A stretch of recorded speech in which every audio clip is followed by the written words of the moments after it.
ये तमोगुण में आते हैं, जो अधिकार पूर्वक किसी से कुछ प्राप्त करने होता है। तो सत्व गुण से सबके अलग अलग से 5 ज्ञानेंद्रिय उत्पन्न हुई, इसका वर्णन कर दिया गया। और उन 5 मूलभूत तत्वों के रजोगुण से 5 कर्म इंद्रियां उत्पन्न हुई।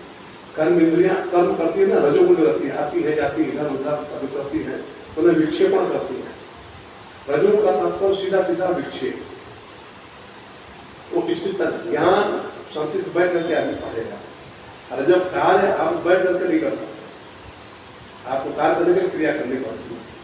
तो इसलिए रजोगुण प्रत्येक के अलग अलग रजोगुण से अलग अलग कर्म इंद्रियां उत्पन्न हुई, और प्रत्येक के तत्व को मिला करके संयुक्त जो बनाया गया तो उसे अंतःकरण बना, मन बुद्धि चित्त अहंकार, मतलब मिलित सत्वांश उसको बोलते हैं।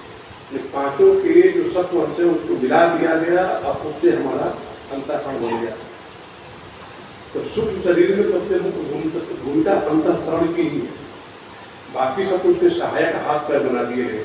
5 ज्ञानेंद्रिय, 5 कर्मेंद्रिय, 5 पंचप्राण और मन बुद्धि चित्त अहंकार में से 2 को प्रधान मान करके 17 तत्वों को जीव शरीर कर दिया, उसी को सूक्ष्म शरीर कर दिया। ठीक है, इसका वर्णन कर चुके। और 5 तत्वों के जो रजोगुण है, उस रजोगुण को मिलित सबके अलग अलग को मिला दिया एक में, और मिला करके उसको आपके भीतर बचे, वही पंचप्राण बन गए। उसी को आश्रय करके यह चेतन आत्मा हमेशा रहता है शरीर में। ये जो पंचप्राण आपके भीतर है, उसी को आश्रय करके यह चेतन आत्मा यहाँ शरीर में रहता है। ठीक है, और जैसी प्रक्रिया यह है वैसी प्रक्रिया सृष्टि में भी है। जैसे हमारे में सत्वांश है, वैसे वहां भी सत्वांश से मिला करके हिरण्यगर्भ बना। यहाँ सत्वांश है, जैसे अंतःकरण को ज्ञान होता है, तो वैसे जो हिरण्यगर्भ है उसको भी ज्ञान होता है, वो ज्ञान स्वरूप माना जाता है। और जैसे रजोगुण से ये कर्म इंद्रियां हमारी उत्पन्न हुई, तो उसके रजोगुण से वहां पर सूत्रात्मा उत्पन्न हुआ। ठीक है, अब पिंडे तत्व ब्रह्मांड है, जो पिंड में हुआ वही ब्रह्मांड में हुआ। ज्ञान इंद्रिय बन गई, कर्म इंद्रिय बन गया, प्राण बन गए, अंतःकरण बन गया, लेकिन ये शरीर अभी नहीं बना। ठीक है ना, अब पंच महाभूतों में अभी तमोगुण रह गया है शेष, उसका अभी कोई बताया नहीं गया कि तमोगुण कहाँ गया। अब तमोगुण को लेकर के आज वर्णन आ रहा है। एतेषां पंचतत्वानां तामस अंशात् पंचीकृत पंचतत्वानि भवन्ति। जो 5 सूक्ष्म के, आकाश के, वायु के, तेज के, जल के, पृथ्वी के सूक्ष्म जो तमोगुण रह रहे थे, उन तमोगुण को लेकर ब्रह्मा जी ने पंचीकृत किया। ठीक है, पंचीकरण की एक प्रक्रिया है, आप लोग लिख लो, वैसे समझ नहीं आएगी बात। आप पहले लिखो क्रम से, आकाश, उसके नीचे वायु, उसके नीचे तेज, क्रम से लिखते जाओ, हम बताए तब आप समझ, तब बना पाओगे। आकाश, उसके नीचे वायु, वायु, वायु से फिर तेज, तेज से फिर जल, आप तेज जल, जल के बाद पृथ्वी, पृथ्वी ऊपर आप लोग हेडिंग लिख लीजिए, पंचीकरण प्रक्रिया। पंचीकरण प्रक्रिया इसका कोई बहुत उपयोग नहीं है, लेकिन समझे रहेंगे तो आगे वेदांत को भी समझने में और अपने शरीर को, हर चीज को समझने में बड़ी आसानी रहती है, क्योंकि जैसा जैसा जकड़न बनी वैसे वैसे गांठ खुलनी है। ठीक है ना, अब जैसे सपोज कर लो कि तमोगुण है, तो तमोगुण जितना भी है वो 100% हुआ, फिर उसका अब इसमें कह रहे हैं कि पंचीकरण कथम इति चेत, उसको कहते हैं, हम क्या समझे कि पंचीकरण क्या चीज है।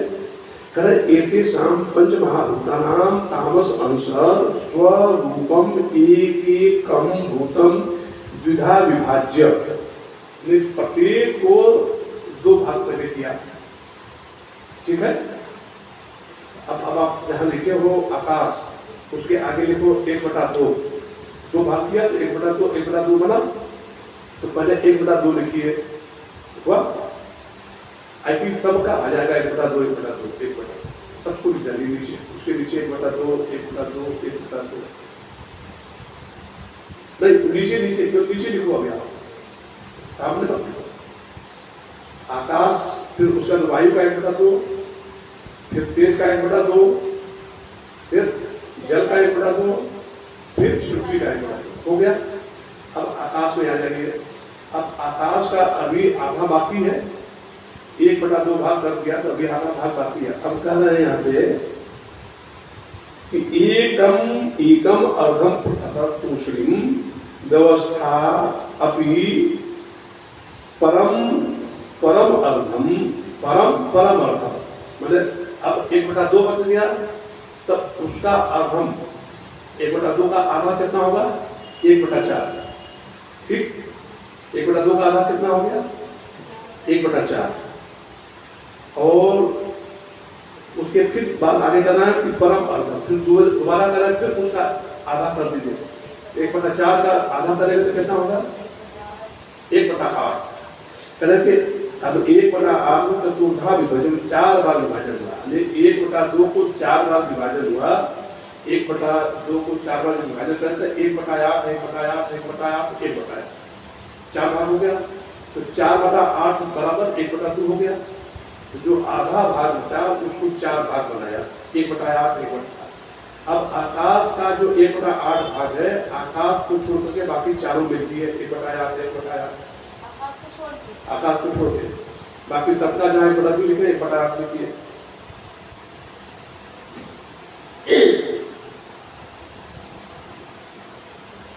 हो गया। अब आकाश के बाद क्या है, वायु, उसका भी 1/2 पहले ले चुके हैं, अब उसका 1/2 बच गया, उसको भी 4 भाग में बांटा तो 1/8 हो गया। अब वायु को छोड़ करके बाकी चारों में 1/8 लिखिए, वायु को छोड़ करके, यानी आकाश में 1/8 लिखिए, आकाश में 1/8 लिखो, 1/2 के सामने 1/8। अब फिर वायु में नहीं लिखना है, वायु को छोड़कर फिर तेज और बाकी 3 जगह लिखिए 1/8। अभी बताएंगे, गणित बढ़ जाएगी आप, लिख लिया। अब वायु के बाद क्या आया, तेज, तो तेज को भी उसके आगे उसको 4 भाग कर दिया 1/8। तो तेज के सामने नहीं लिखना है, बाकी सबके सामने लिखिए। दोनों ऊपर में लिखिए 1/8 और दोनों नीचे में आ जाएगा।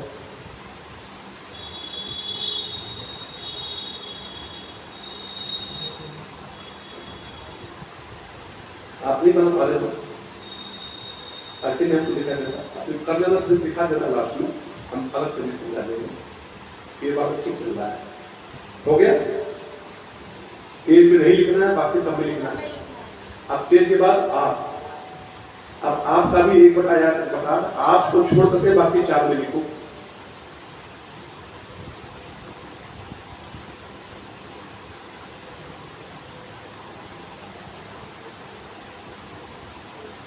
हो गया। अब क्या बच गया, पृथ्वी। अब पृथ्वी छोड़ करके बाकी सब में 1/8 लिखो।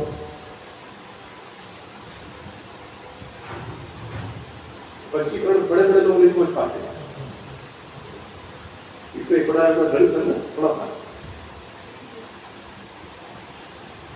हो गया। अब जरा आकाश के सामने देखो कितना हो गया, 1/2 तो आकाश का है, अब बाकी 4 बार 1/8 है कि नहीं, 4 बार। ऐसे सभी तत्वों को देखिए, 5 तत्वों में 1/2 उसका अंश मिलेगा, अब बाकी 1/8 दूसरे का अंश आएगा, सभी सब में आएगा। आया। अब जरा जोड़ी कितना हो गया, 1/2 और 1/8 4 मिला है, तो 4/8 हो गया, वो भी 1/2 हो गया, आकाश पूरा हो गया। तात्पर्य कि आकाश का आधा आकाश में है, और आकाश के आधे भाग में 1/8 बाकी चारों तत्व मिले हुए हैं। बताते आकाश में शुद्ध आकाश का केवल 1/2 भाग, और बाकी जो 4 तत्व बचे उसका 1/8 का मतलब 12.5% होता है, ठीक है। तो 12.5% उसमें वायु, 12.5% तेज, 12.5% जल, 12.5% ये सब मिला करके एक हो गया, वही आकाश आपको दिखाई देगा। इस आकाश में आपको चारों अंक, पांचों अंक मिलेंगे। ये स्थूल आकाश है, ठीक है। अब उसके बाद वायु को देखिए, इसी तरह वायु में भी ये मिलेगा आपको। वायु में आधा अंक वायु का है, अब बाकी सबका 1/8 है। तो वायु में गर्मी भी होती है, जल भी होता है, गंध भी थोड़ी मोड़ी रहती है, सब थोड़ा थोड़ा अब सब मिला रहता है। भगवान ब्रह्मा जी ने खिचड़ी बना दिया, किसी का नाम अब ऐसे देखोगे, तेज में भी ऐसे ही मिलेगा आपको, और जल में भी ऐसे ही है, पृथ्वी में भी ऐसे, सब में सब बराबर हो गए। यह जो पंचीकरण किया मैंने, अब इससे यह स्थूल पंच तत्व निर्माण हुआ। अब यह स्थूल पंच तत्व निर्माण हुआ, इसी पंच तत्वों को मिला करके ब्रह्मा जी ने सारे शरीरों की रचना की। जितनी भी शरीर है, मच्छर, मक्खी, सांप, गोजर, बिच्छू, गधा, बैल, बकरी, शेर, या जो भी है, इन सबके शरीरों की रचना अन्न, पशु, पौधे, पक्षी, स्थावर, जंगम, सबकी रचना इससे हुई, ठीक है। तो इसी पंच महाभूतों से ये पूरी प्रकृति बनाया, इसको ब्रह्मांड कहते हैं, इसको विराट कहते हैं, विराट, ठीक है ना। हम लोग कहते हैं अरे बहुत विराट है, ये पूरा ब्रह्मांड विराट है, एक स्थूल है। अब उसी पंचभूतों को मिलाकर ब्रह्मा जी ने ये हम लोग का स्थूल शरीर बनाया। ये पंचभूतों को कैसे बनाया? अन्न के माध्यम से पिता का बीज उसकी माता में जाता है, और माता जो कुछ भी खाती है, जो भी खाती है, सब पृथ्वी से उत्पन्न अंश है। कोई ऐसा नहीं कोई हवा में उत्पन्न होकर आ गया और खा लिया। तो पृथ्वी जब पृथ्वी से उत्पन्न हुआ, जो कुछ भी खाती है, तो उसी से उसका शरीर बनता चला जाता है, और वो बनता इसी रेशियो में। तो हमारे शरीर में पृथ्वी का अंश 50% है। कितना है? 50%। इसमें अग्नि भी है, इसमें जल भी है, इसमें वायु भी है, और इसमें और क्या है? तो इसमें चूंकि इस पिंड में पृथ्वी अंश ज्यादा है, इसलिए भारी भारी है। पक्षियां जितने मिलेंगे, उड़ने वाले जितने पदार्थों में वायु अंश ज्यादा है। आई बात समझे? जितने जलीय जंतु मिलेंगे उसमें जलीय अंश ज्यादा है। वो देखने में उसका कम लगता है, लेकिन जलीय अंश उसका मांस भी होगा तो उसमें जल ज्यादा रहेगा, उसमें जलीय अंश ज्यादा है। ऐसे पृथ्वी के भीतर भी बहुत से कीड़े मकोड़े होते हैं। हम लोग पृथ्वी से ही बने। अब अभी अग्नि रह गया, अग्नि। तो अग्नि की जहां होता है, उससे देवता का निर्माण होता है। देवता का निर्माण, जितने देवता है, कितने देवता जानते हैं? कितने देवता है? बोलो। 35 कोट देवता हम कहते हैं ना, 35 प्रकार के देवता है। बृहदारण्यक देवता वर्णन आएगा, जब कोई बृहदारण्यक पढ़ाने का मौका मिलेगा तो हम बताएंगे कि उसमें 35 कोट देवता याज्ञवल्क्य जी ने शाकल्य के प्रश्न का उत्तर किया, बताया। तो ये सभी देवता, इनका शरीर जो होता है वह किसका होता है? अग्नि का बना होता है। अब एक विशिष्ट प्रत्येक जो पंच महाभूत है, सब में चेतन व्याप्त है, वह चेतन सर्वत्र है।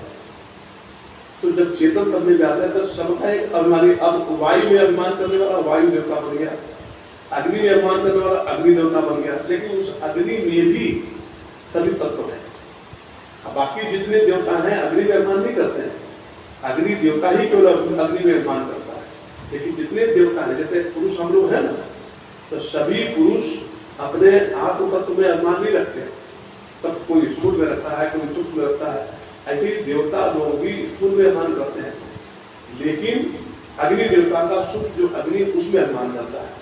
इसलिए अग्नि अपने सूक्ष्माभिमानी होने के नाते वो जला सकता है। वायु देवता अपने वायु में अभिमानी होने के नाते वो उसको उड़ा सकते हैं, ठीक है ना। ऐसे वरुण देवता जलीय अभिमान रखने के कारण वो जल में कोई जाए कभी डूबते ही नहीं हो, चाहे वो कितना भी भारी हो जाए।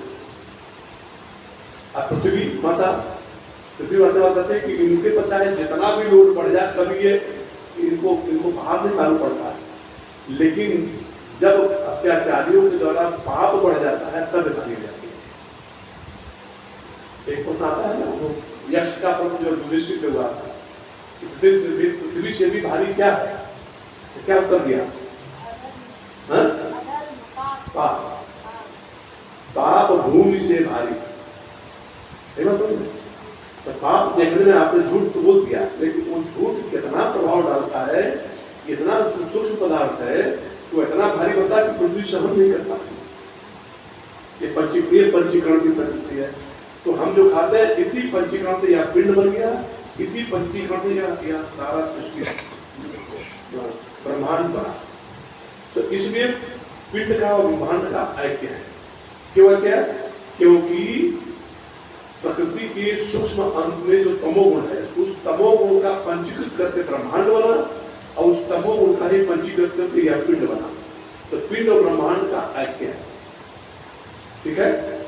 तो आपको हमने पहले भी बताया था कि आप जब स्थूल शरीर में अभिमान करते हैं तो आपकी उपाधि हो जाती है विश्व। विश्व, ठीक है? वह जो चेतन परमात्मा हिरण्यगर्भ है, वह भी जब समष्टि प्रकृति में अभिमान करता है तो उसकी उपाधि हो जाती है वैश्वानर। वैश्वानर या उसी को विराट, स्थूल शरीर विराट, उसका मानी देवता वैश्वानर। इसलिए विश्व और वैश्वानर की एकता मानी जाती है। जब आप स्वप्नावस्था में जाते हैं तो आपकी उपाधि हो जाती है तेजस। ठीक है? आप में ज्ञानात्मक शक्ति बढ़ जाती है, अपने ज्ञान से ही सब पदार्थ निर्माण कर देते हैं। तो प्रकृति में जो जिसको हिरण्यगर्भ कहा जाता है, जो समष्टि बुद्धि है, तो समष्टि बुद्धि यानी ब्रह्मा जी जिसको कहते हैं।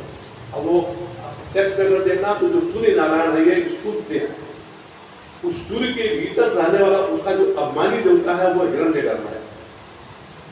ठीक है? तो वह हिरण्यगर्भ, और आप जिस स्वप्न देखते हैं तेजस, तो तेजस की ऐक्य कितने होता है हिरण्यगर्भ से। और फिर उसके बाद आप सुषुप्ति में चले जाते हैं तो आप विज्ञ नहीं करते, प्राज्ञ हो जाते हैं। आप अविद्या रूपी माया पाधि से आप आवरण से आवृत हो जाते हैं। वह जो चेतन परमात्मा सर्वत्र व्यापक है, वह माया उपाधि से आवृत होकर के वह ईश्वर बन जाता है। तो वही समष्टि में ईश्वर है और वही इस व्यष्टि पिंड में प्राज्ञ नामक जीव बन गया। प्राज्ञ माने जीव, सीधा सीधा। ठीक है? तो प्राज्ञ की और ईश्वर का ऐक्य हो गया। अब इस सब में क्या क्या है? एक तो स्थूल शरीर है, इसमें चेतन भी है। सूक्ष्म शरीर है, उसमें भी चेतन है, और कारण शरीर है, उसमें भी चेतन है। यह विराट है प्रकृति में, उसमें भी चेतन है, जिसकी संज्ञा वैश्वानर है। और जो समष्टि सूक्ष्म तत्व है उसमें भी चेतन है, जिसकी संज्ञा हिरण्यगर्भ है।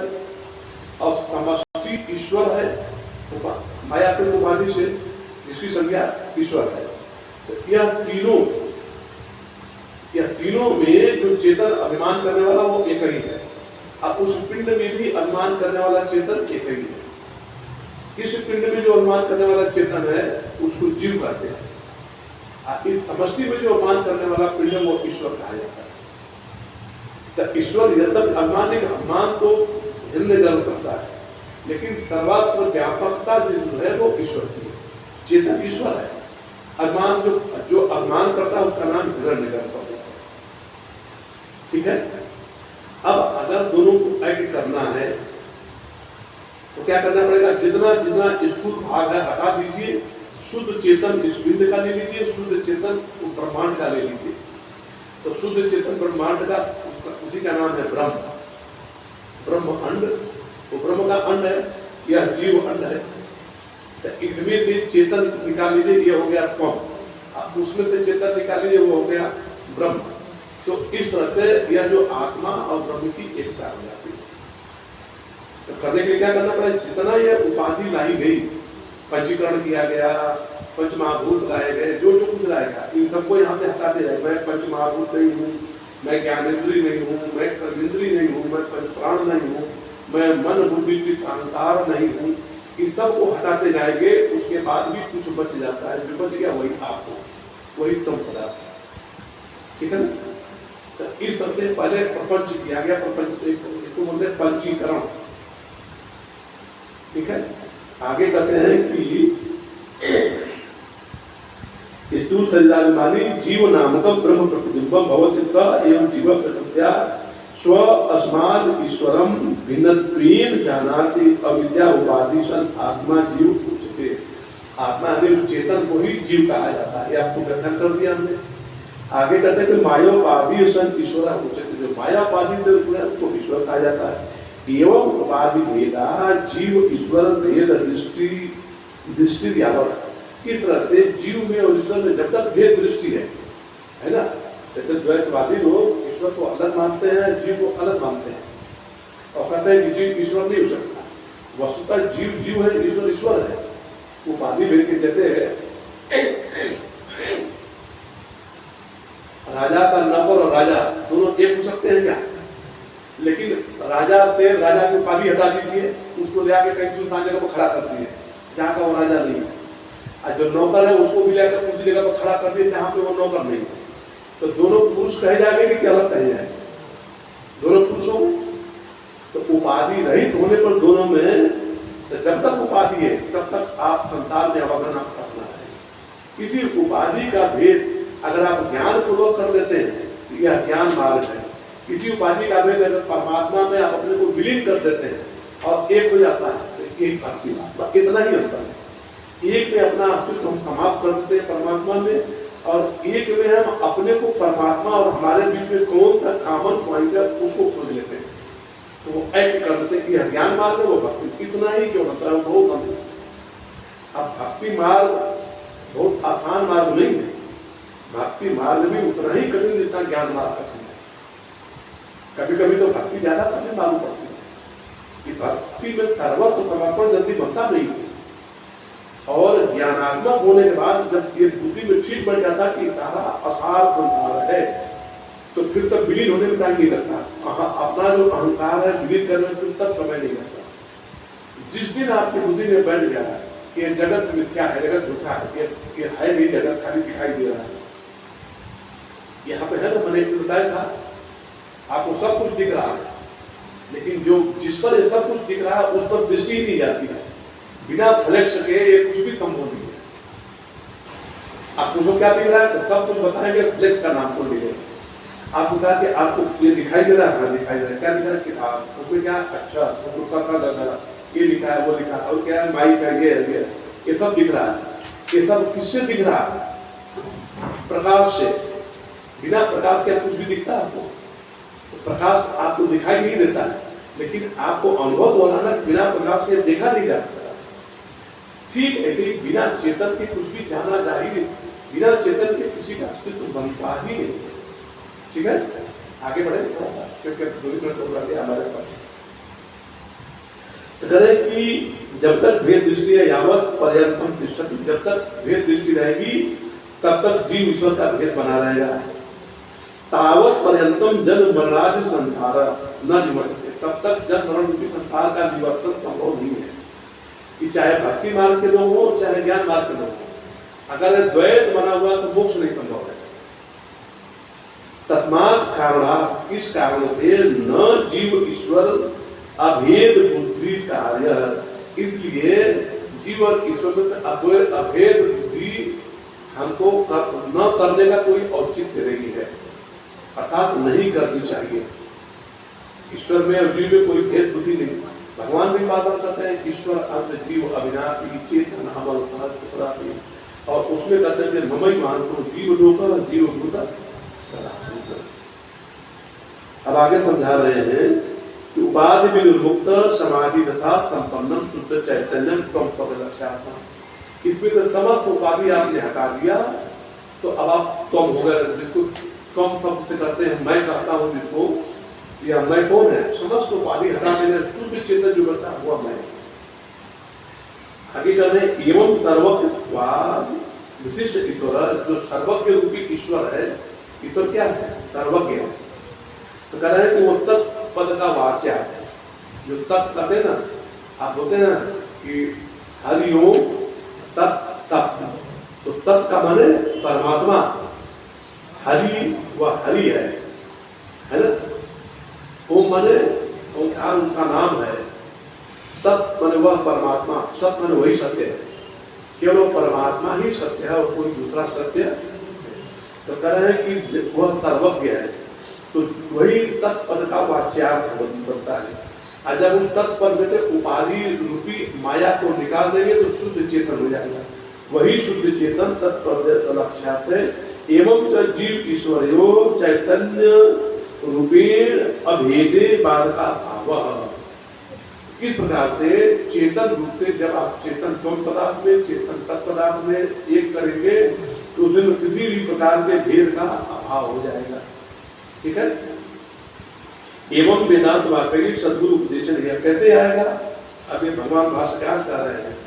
एवं वेदांत वाक्य, वेदांत के वाक्यों पर बार बार विचार करके, क्या है वेदांत वाक्य, अहम ब्रह्मास्मि, मैं ही ब्रह्म हूँ, तत्वमसि, बेटा तुम ही ब्रह्म हो, तुम ही तत्पदार्थ हो, इत्यादि प्रज्ञानम ब्रह्म, अयम आत्मा ब्रह्म, ये चार महावाक्य हैं। इन चारों महावाक्यों पर बारंबार जब विचार करता है मनुष्य और कहता है कि वेदांत वाक्य सदगुरु उपदेशेन, सदगुरु का जब उपदेश होता है तो सदगुरु के उपदेश में एक उपदेश करते समय शब्द में विशिष्ट शक्ति एक होती है। वो शक्ति कहाँ से आती है, उस वह जो परमात्मा है जो गुरु रूप में इस शरीर में बैठ करके उपदेश कर रहा है, उस परमात्मा की एक अनुपम शक्ति जिसको हमने गुरु पूर्णिमा के दिन कहा था कि उसका नाम है अनुग्रह शक्ति। तो परमात्मा की जो सर्वोच्च शक्ति उसका नाम है अनुग्रह शक्ति। उस अनुग्रह शक्ति के माध्यम से वो जब अनुग्रह करता है तो वह शक्ति आपके बुद्धि में जाकर के ऐसी प्रतिष्ठित होती है कि आप बार बार विचार करते हैं तो वो आपके बुद्धि में स्वयं प्रकाश कर देता है। तो उसको यहाँ पे कह रहे हैं कि सद्गुरु उपदेशेन सर्वेषु भूतेषु, समस्त भूतों में जेषाम ब्रह्म बुद्धि उत्पन्ना, जिस शक्ति के द्वारा ब्रह्म बुद्धि उत्पन्न कर दी जाती है, से जीवन मुक्त आदित्य, वे लोग जीवन मुक्त हैं। हम तो डाउट ले लें, उसने पूछा जीवन मुक्त क्या है, कहना यथा देहो अहम, मैं देह वाला हूं, यही बंधन है। देह वाला आपने को मान लिया, आप मान लिए कि यह आश्रम मेरा है, अब आश्रम में जो झंझट आएगा तब आप संभालिए, है ना। अब आप निर्मुक्त करेंगे आश्रम, तो मेरा क्या लेन देना, मैं जब तक हूं तो कम हूं, उससे मेरा क्या लेन देना, गिर पड़ गया समझ नहीं। तो आपको इसके दुख सुख से कुछ लेना देना नहीं पड़ेगा। तो कह रहे हैं कि यथा देहो अहम, ब्राह्मणो अहम, शूद्रो अहम, हम अस्मि इति, मैं ही या हूं, ऐसा जो दृढ़ निश्चय करें कि जो बना हुआ है यही बंधन है। और जब आप इसे अपने को हटा के उपाधि हटाना, न अहम ब्राह्मणो, मैं ब्राह्मण नहीं हूं, न अहम शूद्रा, मैं शूद्र नहीं हूं, न पुरुषा, मैं पुरुष नहीं हूं, किंच तू असंग, मैं असंग हूं, में से कोई मिला जुला नहीं है, चेतन बिल्कुल अलग है। असंगो अयम पुरुष, ये केवल किसी उसको उपदेश करते थे, उस चाक्रायण जब उपदेश कर रहे हैं तो उसे कहा असंगो अयम पुरुष, यह पुरुष असंग है, यह चेतन सत्ता बिल्कुल असंग है, किसी में मिक्स नहीं होती है। और ऐसा माया की शक्ति है कि सब में मिक्स होकर के वही सब कुछ कर देता, यही माया है। यह न स माया, माँ माने नहीं, या माने जो कुछ दिख रहा है वो है नहीं, यही नाम माया। तो आगे कह रहे हैं कि किंच तू असंग, वह असंग है और उसका स्वरूप क्या है, सच्चिदानंद स्वरूप, सच्चिद आनंद रूप। आप क्या हैं, आप सच्चिद आनंद रूप हैं, स्व प्रकाश, आप स्वयं प्रकाशवान है, आपको किसी दूसरे की सहायता की जरूरत नहीं, आप स्वयं अपने बुद्धि से सब कुछ जान सकते हैं। सर्व अंतर्यामी, आप सबके हृदय बनाने वाले आप हैं। और आप अपने को एक इस लोटा वाला मान के बैठे हुए हैं कि मैं लोटा वाला मैं हूं, इसीलिए बंधन है। जिस दिन अपने इस अहम को आप निकाल करके आकाशवत बना देंगे, आप सबके भीतर अपने को ही पाएंगे कि सबके भीतर तो मैं ही हूं। आगे कहते हैं कि सर्वंतर्यामी चिदाकाश रूपो हम, मैं चिदाकाश रूपों में, चिदाकाशवत चिद स्वरूप हूं मैं।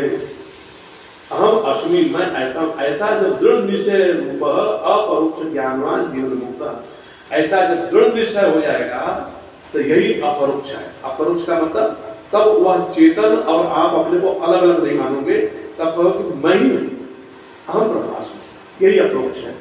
अगर है कि ऐसा जो जिसको ज्ञान दृढ़ हो गया, दृढ़ीभूत हो गया, वही जीवन मुक्त है। ठीक है ना? एक छोटा सा दृष्टांत देंगे, आप लोग को ये बात समझ में आएगी। आप देखो, आप सपोज कर लो कि आपने 1,000 10,000 घड़ा में पानी भर के रख दिया या बाल्टी में पानी भर के रख दिया, ठीक है? तो सब बाल्टी में अलग अलग सूर्य दिखाई दे रहा है, नहीं दिखाई दे रहा है? तो जो बाल्टी में सूर्य दिखाई दे रहा है वो वास्तविक सूर्य है कि प्रतिबिंब मात्र है? आप प्रतिबिंब इसलिए करते हो क्योंकि सूर्य दिख रहा है तो उसका प्रतिबिंब उधर कर रहा है। अगर मान लो सूर्य चेतन सत्ता दिख नहीं रही है, देखिए उस चेतन सत्ता का प्रतिबिंब प्रत्येक व्यक्ति के अंतःकरण में पड़ रहा है, तो उस चेतन तत्व का जो प्रतिबिंब है अंतःकरण में, इसी का नाम जीव है। जैसे उस बाल्टी वाला सूर्य वास्तविक नहीं है, तो अब अगर वास्तविक जो बाल्टी वाला सूर्य वो सोचे भाई मेरा वास्तविक रूप तो वो सूर्य है, तो मैं वहां जाना चाहता हूं, मैं अपने वास्तविक रूप को पाना चाहता हूं, उसको क्या करना पड़ेगा? उसको दो काम करना पड़ेगा। घड़ा रूपी जो ये स्थूल शरीर है उसको फोड़ना पड़ेगा, ठीक है ना? और जो जल रूपी सूक्ष्म शरीर है उसको छोड़ना पड़ेगा। आई बात समझ में? बात समझ आ रही है? ज्ञान पूर्वक ये स्थूल शरीर रूपी बॉडी से आप अपने को अलग करिए और सूक्ष्म शरीर रूपी जो लिंग शरीर उससे भी अपने को अलग कर दीजिए, और यह सब ज्ञानवान रहते हुए करिए। मतलब सो गए उसमें नहीं, यह करते समय समाधि में निद्रा बहुत आती है। भगवान गौड़ पादाचार्य कहते हैं संबोधय लय चित्तम, जब आप समाधि में जाते हैं ना, संबोधन समाधि में जाते हैं ना, तो चित्त बहुत जल्दी सोने लगता है।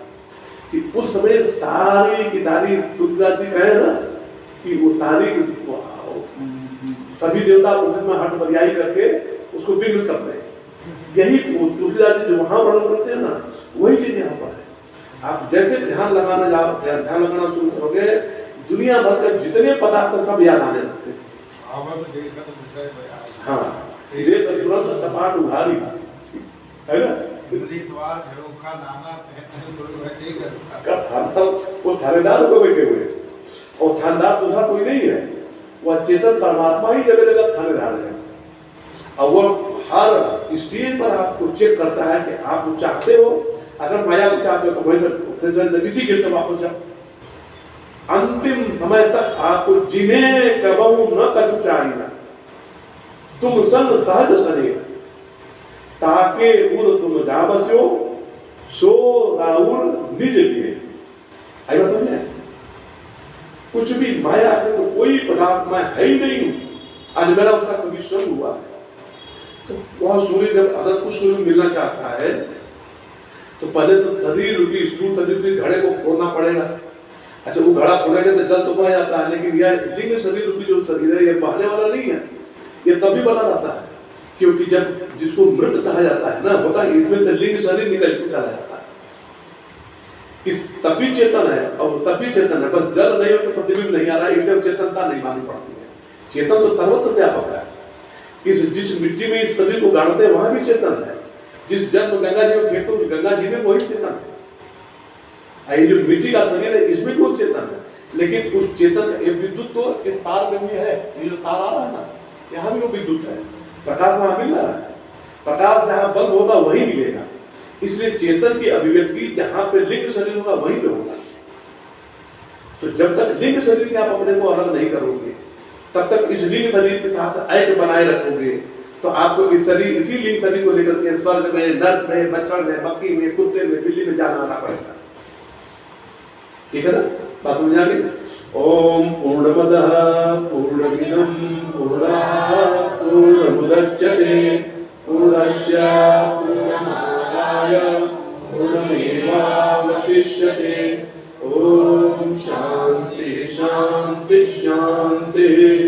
शंकरं शंकराचार्यं केशवं बादरायणं सूत्रभाष्यकृतौ वन्दे भगवन्तौ पुनः पुनः। ईश्वरो गुरुरात्मेति मूर्तिभेदविभागिने व्योमवदव्याप्तदेहाय दक्षिणामूर्तये नमः। ओम शांति शांति शांति। ओम नमः पार्वती पतये। ओम नमो नारायण।